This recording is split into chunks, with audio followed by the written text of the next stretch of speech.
It's difficult to say. I would say that every religion, besides Islam, theoretically, would be an ism. Every ideology would be an ism. You know, Christianity, Buddhism, Hinduism, but not just that, but also secular ideologies: communism, secularism, liberalism, capitalism. It's really any set of ideas where certain ideas and thoughts are magnified and certain ideas and thoughts are minimized. And it's particularly a system by which reality is viewed from, and it's a criteria by which you judge events. So, to use the kind of social justice framework that's around, the ism or the ideology is basically have a list of oppressors, have a list of oppressed, assume the oppressors are always at fault, assume the oppressed are always victims, assume that power is all material and systematic. And then now analyze every current events, every historical event, everything through that lens. You know, that there's this power interaction in this arena where everything's happening. Now, what was the first part of your question, if you don't mind me asking? So I just wanted to know how you would explain an ism, because let's say I'm a young Muslim growing up in Canada. La ilaha illallah Muhammad Rasulullah. Just don't worship idols. Mm-hmm. Now, why are you talking about all these ideas? You know, the idea. There's nothing wrong with ideas, entrepreneurship, business. You know, isms. It seems all the same to me. That's what a lot of people might say, and mm-hmm. and it's reasonable, because this is you need a high level of perhaps a little bit of knowledge of academia mm-hmm. and intellectual criticism to go through some of these social ideologies. So it's not. Someone would say Muslims are not expected to know. We're not expected to know about these things. So I would say that if we were going to say La ilaha illallah, you have to look at that first part of the Shahada, La ilaha. Now, there are idols of stone and wood, which I think most people don't worship. You can say maybe Hindus literally worship it. I think there are very few that understand it in that specific way, that this idol that they made created the universe or what have you. I think that most idols are ideas. They can be people, they can be mythological figures, but ideas are really pervasive. And ultimately, in your Shahada, you are denying anything that does not emanate from God. Because everything that you know has an isnad, it has a chain. That chain either goes back to God or it goes back to Satan. BaarakAllahu feek. I want to get Brother Sadat in here because, subhanAllah, may Allah bless this brother. We were talking a little bit earlier about Islamophobia. Okay, I don't know if I know people have different interpretations of this term, but I hate that word. But anyway, go ahead. No, we want to get your take on this at the end. The more controversial, the more views. Okay? But look, Brother Sadat, you saw this whole thing about, and I want to say, there was a Muslim organization here in Mississauga that did a conference. May Allah subhanahu wa ta'ala bless them. They do an amazing job. At the same time, what happened, and we can say, sometimes we're not prepared for these things, is that a group of Islamophobes came to the event. They made a recording, uploaded it on YouTube, and they accused the organization of a number of things. Do you want to comment on this a little bit? Well, from what I know of it, you're referring to the ICNA Carry the Light conference.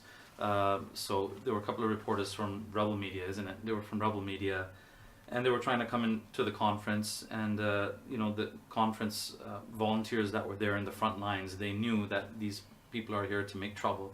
But one of those gentlemen volunteers made a big mistake in saying that, no, Muslims only.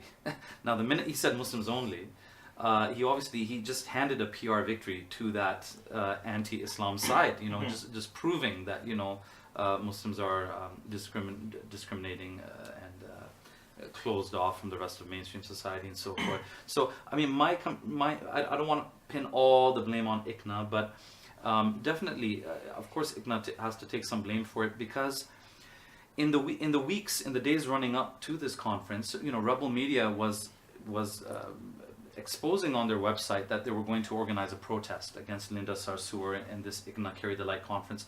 So they should have been ready for this kind of thing. They should have been prepared.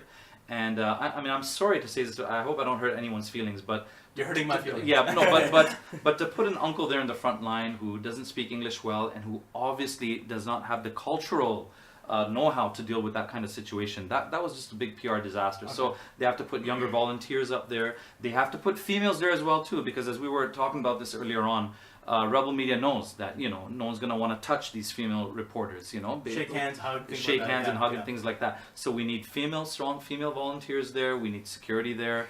And I say again that I don't put all the blame on the shoulders of these uncles, because again, there's a big age demographic that's just missing. The Canadian-born Muslims who are between the ages of 30 onwards are simply not coming forward. They're not stepping up to the plate. So we need both sides to kind of work on this thing. Yeah, just in case anyone's listening from ICNA, I know those brothers. Some of us here, we know the brothers from ICNA. May Allah subhanahu wa ta'ala bless them. We love you for the sake of Allah. And in a sense, you know, to what Sadat is saying, it's kind of a blessing what happened, because it's a lesson for us to learn from. We can learn from this incident, and inshallah ta'ala be prepared next time. So now, one thing I want to ask you, Brother Sadat, are you saying that we should put people to debate Rebel Media at the front of these conferences? Challenge and answer questions and things like that, and I guess I'm asking a brother who's a debater. Yeah, so. yeah, and I guess I should have an answer, but the truth is I'm pretty agnostic on it right now, pretty undecided on it now as to whether do we want to promote them further. But at the same time, this seems to be an excuse of many imams in our community that, don't give them any ear, but when in fact perhaps they're just not able to answer them, and that's what the youth are going to think. I mean, do we have anybody who can challenge them? BaarakAllahu. Yeah. So, no, may Allah bless you. Actually, I'm going to ask you a couple of questions here, because this is a point that really needs to be addressed. Some people think debate is not a part of Islam, and we need to smash this misconception. Allah subhanahu wa ta'ala challenges the disbelievers in the Quran. Rasulullah sallallahu alayhi wasallam employed Hassan ibn Thabit radiyallahu an. So our deen is no stranger to debate. Right. And look, if you ask me, how are we going to give dawah? There's a couple of masajid with Islamic History Month who are going to have open houses. Alhamdulillah, that's absolutely beautiful. Every masjid in Canada should have an open house. We should invite our fellow citizens in and have a discussion, warmly discussion with them, break bread together, and answer their questions. Now, however, where debate comes in is it produces critical thinking skills, where you're not just a sponge. Muslims are not just a punching bag, just absorbing all these ideas and concepts and constructs. And I think, to your point, I really think that we need to address this about the importance of debating. So I don't know if you want to talk about, I know you've done debates. For those of you who are listening, check out some of our Brother Sadat's debates on Christianity. But confidence is the key word that I want to address. And what you said just last there is that whether you agree with the most famous Muslim debater out there, there's something about young Muslims seeing a Muslim with their shoulders back, being able to address these Islamophobic arguments from taqiyya, women, gender equality, Sharia, political stability. That's kind of the attraction to Khabib, by the way. Sorry to bring up please. that whole controversial MMA issue. Yeah.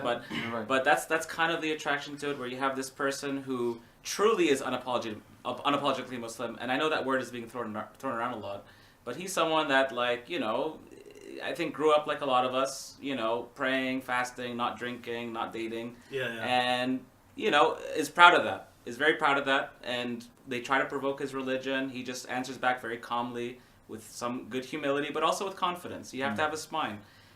Sorry to interrupt you, Brother Sadat, but I just wanted to mention that with regards to ICNA, and with regards to what happened there, you have to have... ICNA should have hired Khabib as their security. Excellent. Well, that actually brings me to that Sadat. point. Hire Brother Sadat, inshallah. He's, mashallah, look at this guy. Mashallah, he's tall, he's strong. Yeah, no, I mean, you know, more than myself, like, if any of you brothers, for example, here were asking for yourselves, I would say absolutely, definitely yes. You know, any one of you brothers absolutely should be ready to have a formal kind of arranged debate with somebody from Rebel Media or from the other side.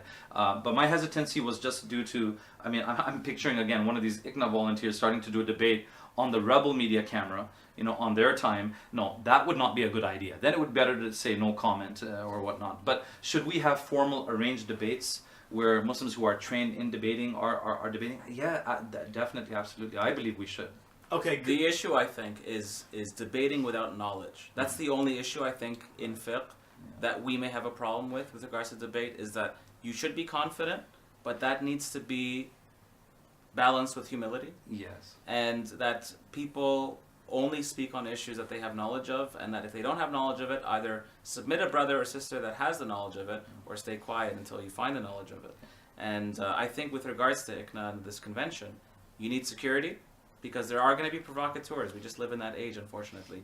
You need security. You need people that can engage them intellectually, but also with good akhlaq. Because in the end, it was the messenger's akhlaq that converted people. It wasn't just his arguments. And number 3, they're provocateurs. Let them in, but as soon as they provoke, you kick them out. Canada, we can say compared to the US, compared to the UK, compared to Australia, people are probably a little bit more friendly here, right?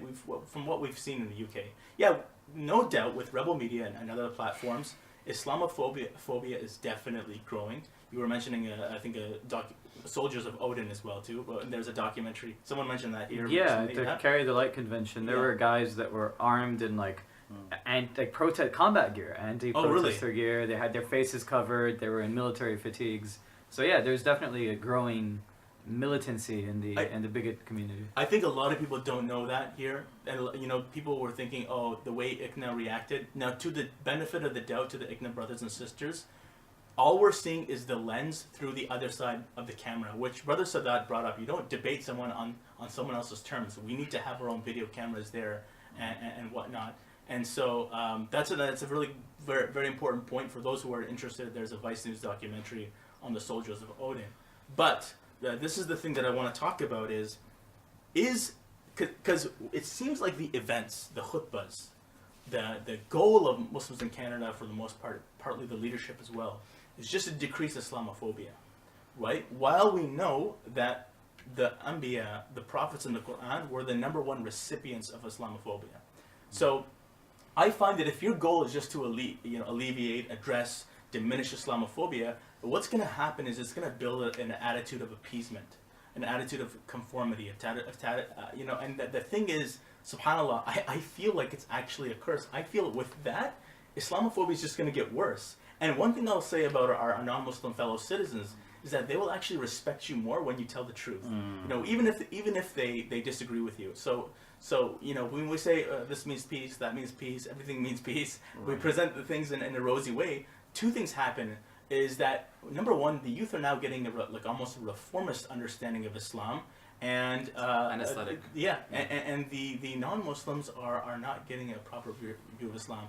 Brother Bilal mentioned that he didn't like the word Islamophobia here. I want to get his views on this.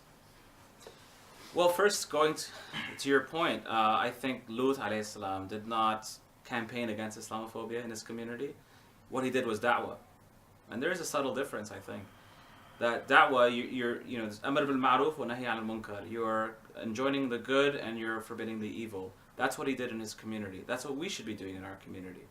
While Islamophobia, we're vying for tolerance. That's really what it is. We want to be one of these protected groups in a coalition of groups, along with LGBT, along with feminists, along with others.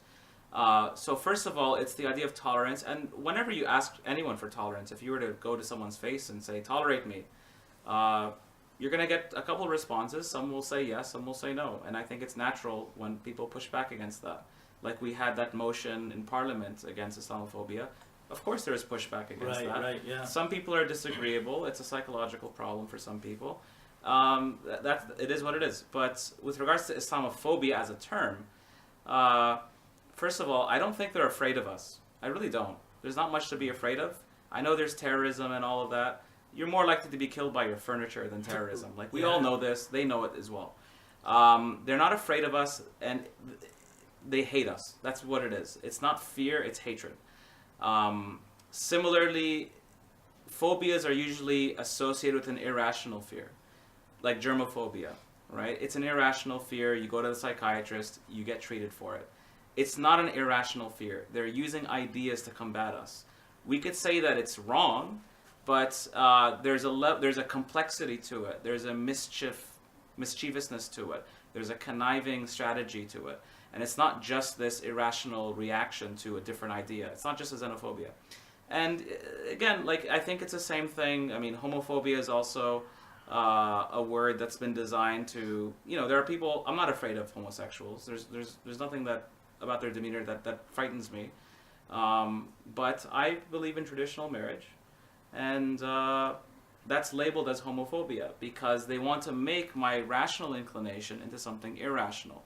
So it's the strategy that I disagree with. Same thing with you're pursuing tolerance. I don't want to be tolerated. That's not my goal here. Our goal, I think, should be to convince others of Amr bil Ma'ruf wa Nahy anil Munkar.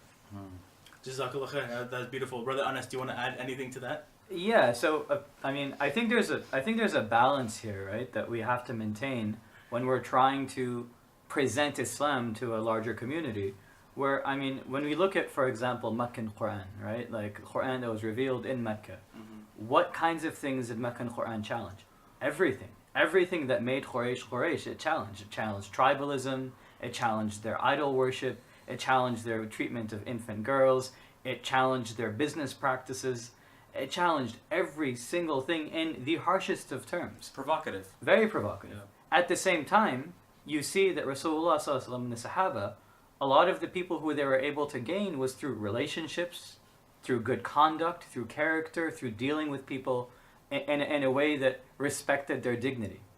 And so that's what we have to bring ourselves to, is that kind of the confidence to be able to challenge the idols of our time, the man-made assumptions of our time, whether it be secularism or liberalism or the extreme hyper-individualism that leads to things like the LGBT movement and other forms of social movements.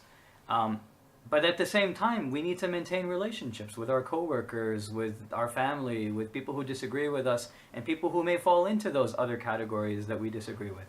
And so having that balance is what's important. But at no stage should this mean, and I think the biggest problem with this, with the whole Islamophobia culture, is that the incentives are wrong, right?